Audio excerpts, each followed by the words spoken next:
Most of us Let me know when we're good. real estate agents. Roll? Okay. Good morning, everyone. Okay, so I want to get everyone's attention if I can, please. First of all, I want to introduce myself. My name is Louis Leyva. I am the CEO and broker of record for Culture Estate. And I, thank you. I'm very grateful to the Avenue for giving us this facility. So thank you to all those who made that possible. Thank you, Paul. Thank you, Danielle. Thank you, everyone that has obviously given us opportunity to use their beautiful facility here. For those of you who are not familiar with the Avenue and this is your first time here, this is an excellent place to refer any of your clients to if they need some transitional housing. The way the Avenue works is they will give fully furnished apartments to anyone who needs to rent anywhere from a couple of weeks to even a few months or even up to a year. So this is a really good place, and it could save your deals if your client has nowhere to go. So if you're selling the home, seller hasn't found their house, they can easily refer them to the Avenue. The Avenue can give them a nice apartment for a short term, and then they can go on to their next home. So it's a really good transitioning place for them. So thank you, the Avenue. I also want to thank Family First Funding. They've been so generous as to refer their speaker, Jeff Lobb, who's going to be speaking with us today. So Jeff, thank you for being here. For those of you who don't know Jeff Lobb, he's an awesome real estate coach. He's an entrepreneur in his own right. He's done so many great things to his company, Spark Tank Media. He's traveled the world. He's been on Inman Connect. So this guy is very well known. So you guys are very lucky today to have him here. He's going to teach us how to get more leads, which everyone likes that, right? More leads, more business. So he's going to cover that with us, so I'm very excited about that. But I'm going to bore you guys first. I'm going to give you my presentation for a few minutes. I'm going to teach you guys how boring I am. Hey, good morning, Derek. Okay, so for those of you who don't know my background, I've been in real estate now for about 15, 16 years. So that makes me an old man now compared to everyone that works in my company. When I first started, early 2000, 2002, 2003, the market was very different. Back then, you could write your name on a piece of paper and get a mortgage. Things were totally different. Nowadays, people actually have to verify what they make, which is a healthy economy. This is a good market. But back then, anyone who was in the business had a false sense of success. In today's world, you got to hustle your ass off. You got to work hard. You got to have a plan. You got to have strategies. You got to have contacts. You got to have everything. So this is a whole nother market that we're in now. So I congratulate anyone who's made it from then till now, rode that wave, went through the crash. The crash was pretty rough on everyone. I'm not sure who survived that. But for a lot of people who were in the market during that time, it was a real gut check. You know, it made you feel like, you know, is this really what I want to be in? Is this business called real estate what I'm meant to do? And if you survive that, for maybe a fraction of you guys who've been in this room who survived that, and you're still in it today, I take my hat off to you. You guys deserve to be in it. You guys are the true champions. But now we need to differentiate ourselves. How do we get to that next level? Maybe we've been a real estate agent, a salesperson, a loan officer throughout this whole time, and our vision is to maybe grow a group, grow an organization, you know, grow some kind of a company that's going to outlive you, and maybe one day you can step down from and watch it blossom. But how do you get there, right? The only way you're going to ever get to where you want to be is by planning, having the right tools, the right systems, the right people. But how do you find all those things if you don't put it down on paper and start strategizing? So today we're going to talk about a book that I recently read, and all the credit goes to the author. His name is Gino Wickman. For those of you who think the name sounds familiar, he's the son of Floyd Wickman, and they've been in the industry of self-improvement and things of that nature for a long, long time. This book ranks up there with probably, I don't know if anyone's familiar with the book called The E-Myth. For me, it's one of the best books that I've ever read on business, and I'm sure you. So if who's ever read the book, The E-Myth, is definitely going to appreciate the strategies and the concepts that are presented in this book. I basically condensed what I found to be the pinnacle of his strategy into today's presentation, so you guys can take some of that, utilize it for your business, then go out and get the book, obviously, but go and utilize it in your business so you can take your business to the next step, right? We might be doing great right now. We might be doing fine, you know, in our standards. But there's always improvement, guys. So if you feel like you've plateaued for the last few years, this is going to be a good way for you guys to actually get to that next level. Before I get started, I just wanted to bring up something really quickly that my daughter mentioned to me this morning that I felt was like so on topic to what we're going to talk about today. So my daughter woke up this morning. She usually sleeps in, but she woke up this morning before I left the house, and she was asking for her mom. Her mom had already left to the gym. But I went to her and I said, "What's up, baby?" And she says to me, "Papa, why is the night so long? I already had 3 dreams and still night." So I said to her, "Baby, it's okay. It'll be daytime soon. Come on, come to bed and you can sleep with me." So I put her back to bed. But it made me think that whenever your goal is something in the future, you always think that the present or what you're going through takes so long. But the truth of it is that the journey is actually the destination. So as a child, she doesn't appreciate her rest because she hasn't obviously worked long days and had all the stress that we put up with. Because now as adults, we love our sleep, right? We love when we get some rest. We love some vacation, some, just some, R&R is what it's called.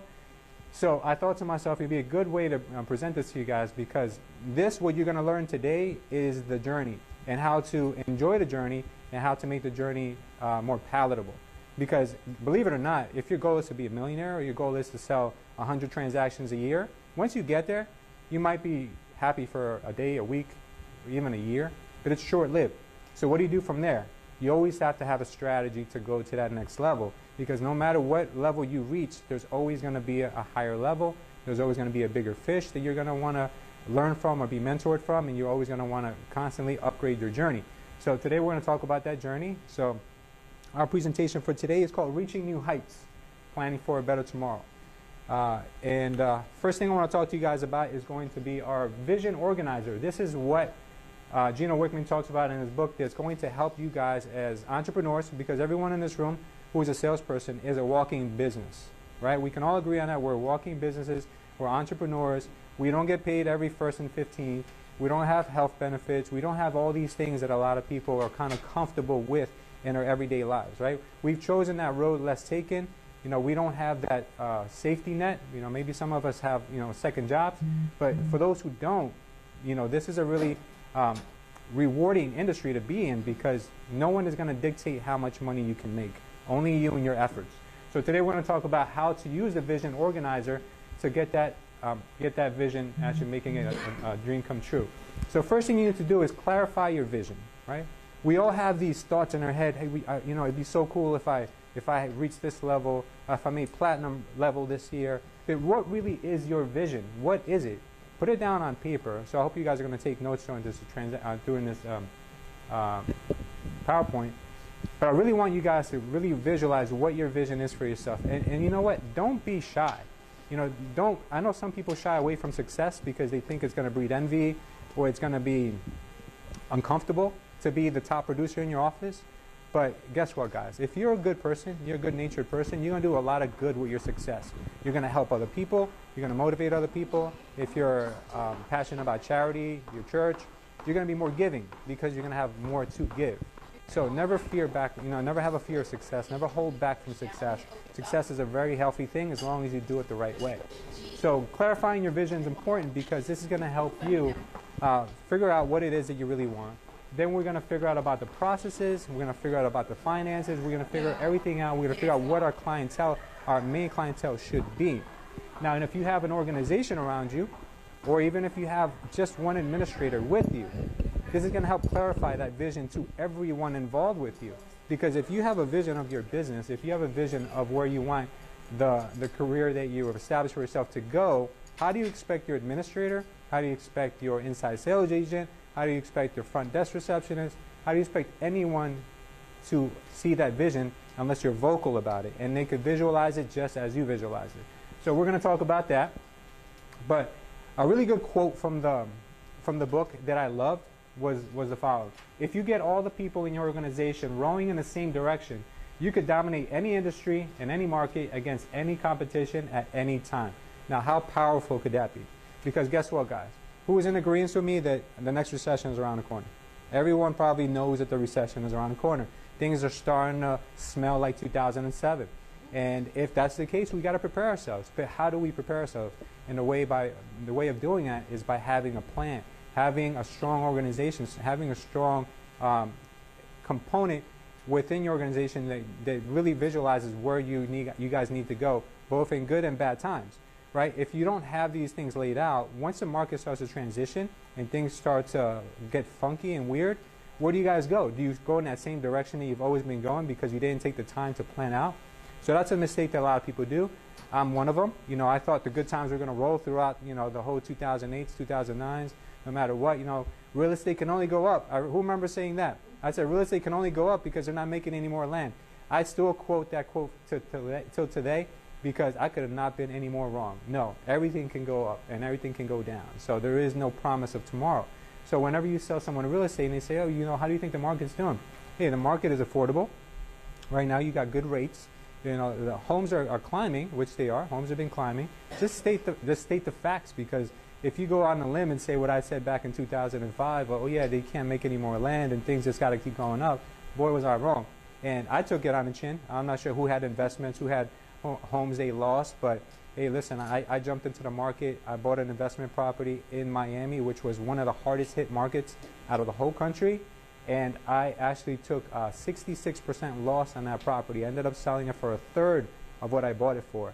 And it took me years to recover from that. And that was because I was naive. And I felt that things can only go in one direction. But boy, was I wrong. We all learn from our mistakes. So let's see if we can keep learning from what mistakes we go through in our business. And don't think of them as a mistake, guys. And I want to re-clarify that. Mistakes are not mistakes only if you continue doing them. They're all learning experiences. So let's just get that right. So I learned a great deal. I learned so much. That education cost me so much money.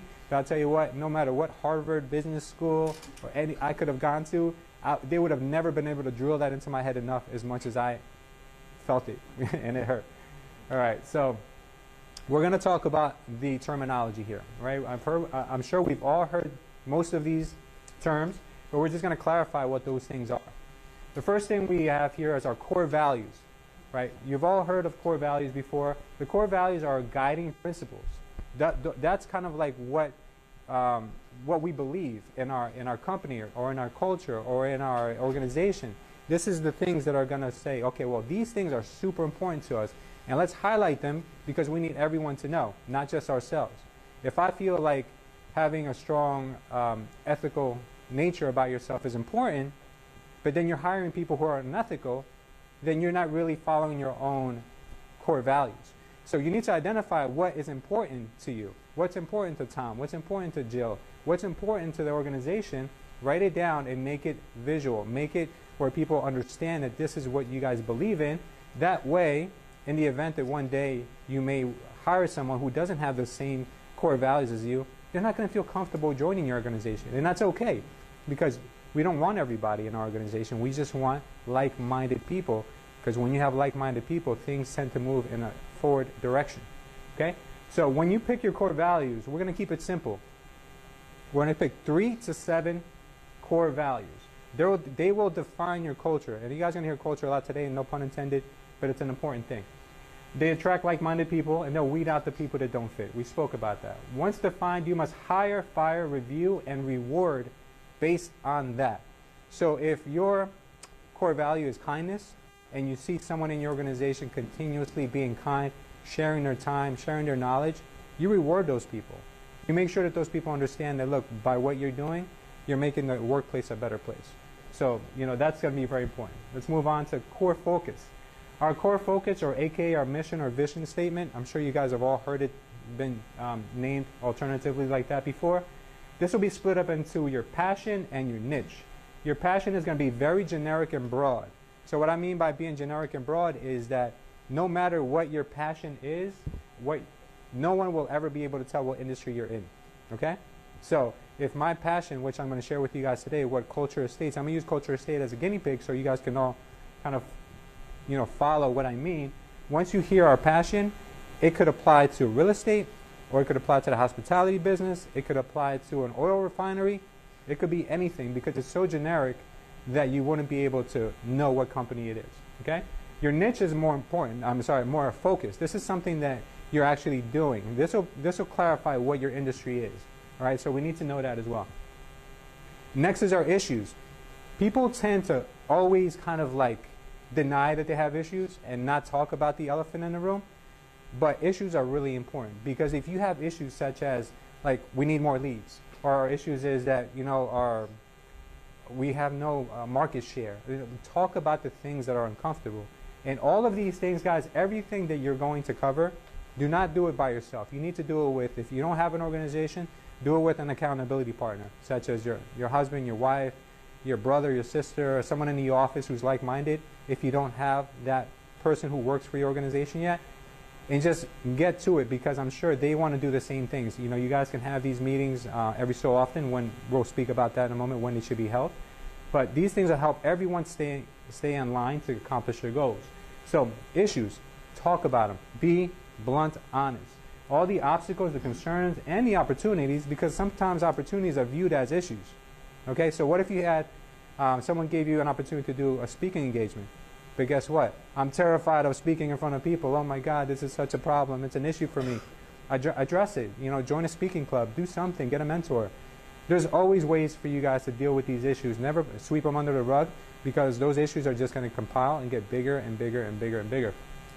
So be very honest and don't sugarcoat them. Get the team members involved. And that's as much as I can say about issues for now.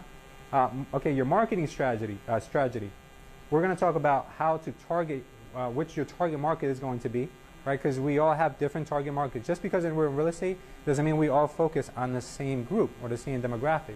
So we're going to figure out our target market, and we're going to figure out where we can compile a list of these individuals from. That way we can always address them. Next, we're going to talk about the 3 uniques, right? If you guys have an organization, you're going to talk about what the 3 unique indicating factors for your organization are. If you're a one-person show, no worries. You're a unique individual. There is no 2 people alike in this world. You guys are like snowflakes. There is no 2 of anybody. So figure out what's important. If you're brand new, don't worry about it, because it doesn't. You being unique doesn't have to be unique about real estate. You being unique could be unique about, you know, how you raised your children by yourself, and you've made things happen. You're resourceful. You know, your unique factor could be you graduated, you know, with top honors from your college. It could be anything that you think is valuable to you, that's important to you, because people will identify with you once you talk about yourself in a positive nature, and that you showcase how different you are from others. You're also going to want to talk about your proven process, right? Okay, so you want someone to list their home with you. You want someone to work with you as a real estate agent to find their next home. Why should they work with you, right? You've already said why. You already explained to them why you're different. But what does working with you look like? Explain to me. What is it that you're going to do different than everyone else? Your process should be identified and as much marketing as you can possibly put together. Because you know what? People, you guys think it's second nature to them, right? You think that selling a house, oh my God, it's such a simple thing because I've done it a million times. Buying a house, buying your investment property is so simple. But if you took the time to explain step by step by step to your client how that could be done, I'm sure they're going to be like, wow, out of the 3 agents I've interviewed with, you're the only one who explained every step to me. And you're the only one who's told me about this one thing that you do differently than the other people. And that one thing may make the whole process like a no-brainer for them to go with you. So just make sure you understand your process. That way you can explain it to them. The more you can give them, the less they'll ever ask you. You can lay everything out. If you guys have things that you know are your weaknesses, address those weaknesses. Talk about, this is my first year in the business. Talk about, you know, I don't have an administrator, I'm a one-person show. Talk about, hey, I'm a part of a team member. Talk about these things and make them your strengths instead of making them a question that they're going to ask later on, and then you're going to be like, you know, it's going to be uncomfortable. So take all those things off the table right from the beginning. And then lastly, your guarantee. What guarantee are you going to give these people? What guarantee do I give my agents? Because those are my clients. My agents are my clients. What is it that you give them that makes them feel comfortable with, okay, you know what, you're the person to work with. No one has ever told me that they're giving me that guarantee. I know you guys, if you've been in the business, you've seen a lot of RE/MAX agents promote, if we don't sell your house, we'll buy it. Like, that's a great guarantee. Like, how awesome is that? Obviously, they don't know that it's going to be at a much lesser price, but it's still a guarantee. I'm not saying be like kind of sneaky about it, but give them your guarantee. Look, my guarantee is that I pledge that I'm going to answer every one of your phone calls, and if I don't, I will respond in 5 minutes. You know, how that's awesome. You know, my pledge to you, or my guarantee, is that I will do an open house every weekend till this house sells. And if I can't make it for whatever illness or whatever factor, someone will fill my place. Like, give them a guarantee that you know you can stand behind, something that really has a value to it. Okay. Next thing is your quarterly rocks. This is a terminology I just learned. called rocks. It's your 90-day window is what it is. Within 90 days, you can do a lot of stuff. A lot of things can change. The economy can change. You can change. Your whole mindset can change. A lot of things can change in 90 days. So it's a small little picture. It's a small world of 90 days. It's going to establish your priorities for the next 90 days based off your 1-year target, 1-year picture. All right? So it's important to do that because to get into your 1-year goal, you have to break it down to smaller pieces. We can't just say, okay, I'm going to close 100 transactions next year, and I want to line myself up to do that. But what do I do in smaller increments to get myself to those 100 transactions? Okay, focus on the things that are going to be productive. Focus on things that are actually measurable, the things that you're going to be able to scale up as they go. Next is your 1-year picture. With your 1-year picture, guys, believe it or not, less is always more. If you put too many things on your plate, you're less likely to accomplish anything because you're scatterbrained, for a lack of a better term. You're going to be thinking about all these other things that you have to do, and you're multitasking, trying to get all these things done. But pick your top 3 to 5 things that you want to accomplish that 1 year, and just focus on those small things. And I'll tell you, you'll accomplish more when you pick smaller groups of activities to get to than if you pick 10 or 12. If you pick 10 or 12 or 15, you guys are not even going to remember what you want to accomplish that year. It's going to be so complicated. So if you have 12 or 15, put them in priority of which ones you need to accomplish first. Take the first 3 to 5 and make those for this year, and then leave the next for the year following. Revisit that the next year. Those things may not even be priorities anymore. And since they weren't important the first year, you might just override them the next year. Next is your 3-year picture. This is really important because this allows others to see where your business is going and if they want to be a part of it. So if your 3-year picture is, hey, I want to be independent broker, I want to open up 3 offices, I want to be 1 here, 1 New York, or 1 Florida, and the other person and the other people in your organization are like, you know what, I just did this as like a part-time because I want to get my dental hygienist license and I want to kind of work in that field, and I feel a little uncomfortable giving this person my commitment knowing that I'm not going to be here in 3 years, and I feel bad because they're really going to count on me, so I should let them know now. Because if you project what you want and the people in your organization are not rowing in the same direction, like it said in the previous slide, then they're going to probably let you know that, hey, listen, this is probably not going to work out for me. Or listen, where you're taking the business is not really where I want to go. I want to be more in commercial, and you're looking to be more residential. So always make sure that you paint a very clear 3-year picture for your organization. Then it's your 10-year target. This is actually one of the most exciting things that you guys are going to work on is your 10-year target. The reason why is because, think about it, guys. 10 years. I transformed my life in 3 years. In 10 years, I can only imagine what it's going to be like. And the same thing applies to everyone in this room. If in 10 years' time, you can't figure out a way to supersede every expectation you've ever had for yourself, then you're thinking too small. You need to think very, very big. You need to think about what fuels you, what your passion is. We're talking about your business right now. I mean, a lot of people say, my passion is my family, my passion is charity, and great. You know what? As your organization grows and it needs you less and less, you're going to have more time for your family. You're going to have more time for your passions outside of work. But if you paint such an incredible picture for yourself that in 10 years you want to be a national brand, in 10 years you want to be publicly traded, who's to say that's not possible, guys? Anything is possible. So what you need to do is paint such a great picture for 10 years that you get everyone in your organization excited, everyone passionate, and everyone rowing in the same direction. All right, so this is the terminology we're going to look at, and I want to apologize right now beforehand for our next slide because it's the projector is very grainy. So I'm just going to go through it pretty quickly, and then I'm going to open up the room to a couple of questions. We'll take a quick break, and then Jeff will come on. So before we go there, so this is what and I'm going to share this with everyone in the room. Everyone who attended today is going to get the Vision Traction Organizer.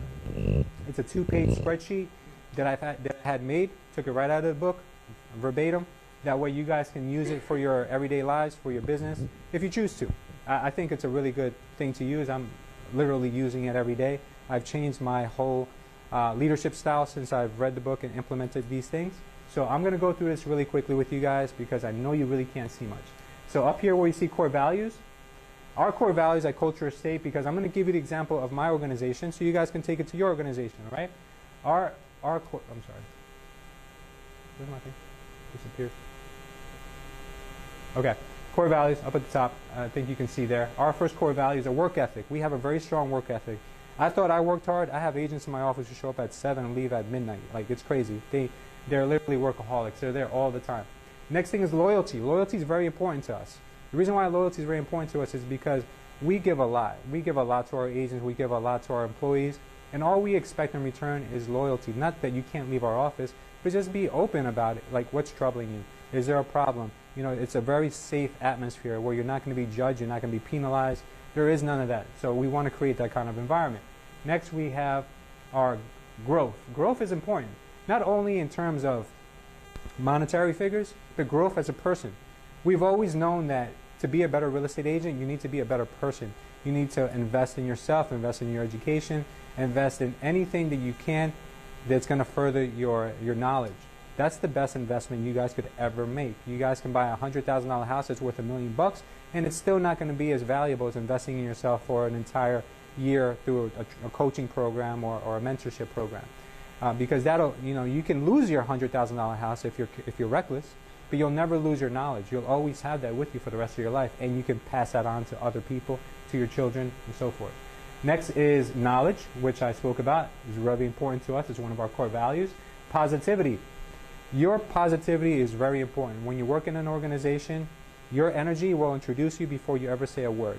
Have you ever noticed when someone comes into the room and they have this aura about them and you're like, oh my God, I'm having a good day. Please just stay away from me. I don't want to have this conversation with you right now. And then they say, could you believe what this guy... No, of course, you know, this happens all the time. But imagine if you can just tune that out and have it where, look, there's so many positive people in the room that our positivity has outweighed your negative vibe. Your negative vibe comes in and you have no choice but to smile with us, laugh with us, and do those things. So we always encourage and we reward positivity because it does help people. There's a lot of people who have joined our organization who have been, you know, troubled, dealt with depression, all these things like we all do, and they come to the office as a haven. So that's the kind of atmosphere that we try to create. That's why we chose the name Culture, and that's why we continue to stand behind our core values. Next is gratitude. Gratitude is really important. If you're a person who likes to always think about themselves, take, and never give back or never be happy with what you have, that's not something we encourage. We always encourage people to always not only think about their progress, but also think about people who don't have the opportunities that we have. That's why we always encourage working with charities, as we do in our office, and always giving of your time. Next is also being a team player. Being a team player is important in any organization, guys. If you have that lone wolf, you got to be careful with that lone wolf, because that lone wolf will one day, you know, start to create a very bad environment, because they're going to feel like they're the outcast, and they're going to start to create a very, very weird vibe in any organization. So always make sure that if you feel that someone is becoming kind of like separated, reach out to them, talk to them, make them, because you know what, 9 times out of 10 guys, they're not doing it because they're spiteful. They're doing it because they're uncomfortable. They're doing it because they're not 100% feeling the love from everyone. Maybe they had a day where someone looked at them dirty, but maybe that's just that person's look, you know, and just talk to the people. So being a team player is really important in any organization. I'm sure a lot of these core values you guys are going to take